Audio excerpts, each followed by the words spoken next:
انت تعرف ايه اللي هيحصل لك في شهر شعبان اللي هو هيبتدي يوم الاحد اللي جاي ده اللي هو 11 فبراير؟ ده انت ما ينفعش يبتدي شهر شعبان الا لما تكون عارف ايه هي الحاجه المهمه قوي اللي هتحصل لك في شهر شعبان. هيحصل لك في شهر شعبان ان كل حاجه انت عملتها السنه اللي فاتت كلها حرفيا هتترفع لربنا سبحانه وتعالى. يعني اي حاجه انت عملتها طول السنه اللي فاتت كلها هتترفع لربنا سبحانه وتعالى في شهر شعبان. سيدنا محمد صلى الله عليه وسلم بيقول لك ذلك شهر يغفل الناس عنه بين رجب وبين رمضان. سيدنا محمد قصده على شهر الشعبان، ما هو ما بين رجب وبين رمضان هو شهر الشعبان اللي هيبتدي يوم الاحد 11 فبراير. سيدنا محمد صلى الله عليه وسلم بيقول لك خد بالك شهر الشعبان في ناس بتتغافل وبتنساه، يعني ان هم مش بيكتروا من اعمالهم الصالحه، فانت خد بالك ما تتغافلش وما تنساش شهر الشعبان انك انت تكتر فيه من اعمالك الصالحه. طب ليه؟ كمل بيت الحديث. سيدنا محمد صلى الله عليه وسلم بيقول لك فهو شهر ترفع فيه الاعمال لرب العالمين فاحب ان يرفع عملي وانا صائم. فشوف انت بقى عاوز تعمل ايه من اعمال الصالحه عشان تترفع لك من الاعمال اللي انت عملتها طول السنه اللي فاتت كلها لربنا سبحانه وتعالى.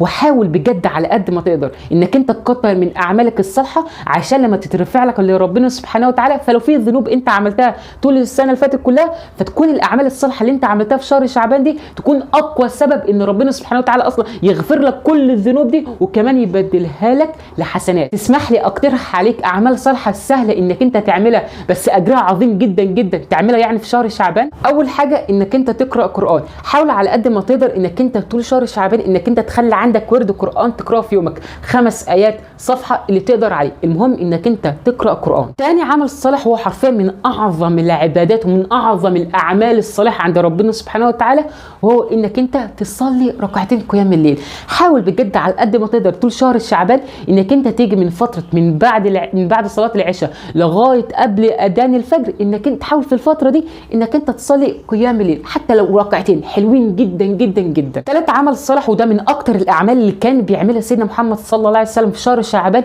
انك انت تحاول على قد ما تقدر انك انت تصوم في شهر شعبان. وسيدنا محمد صلى الله عليه وسلم بيقول لك انا كنت بحب اصوم في شهر شعبان كتير عشان احب وانا لما يترفع عملي وانا صائم. خليك سبب ان حد تاني يشوف الفيديو ده لعل وعسى ان هو يعمل اي عمل من الاعمال الصالحه دي، فانت تاخد نفس الاجر والثواب اللي هو هياخدهم لما يعمل العمل الصالح ده، لان سيدنا محمد صلى الله عليه وسلم بيقول لك الدال على الخير كفاعله. واخر حاجه زي ما انت عارف انا عموره اللايف كوتش بتاعك.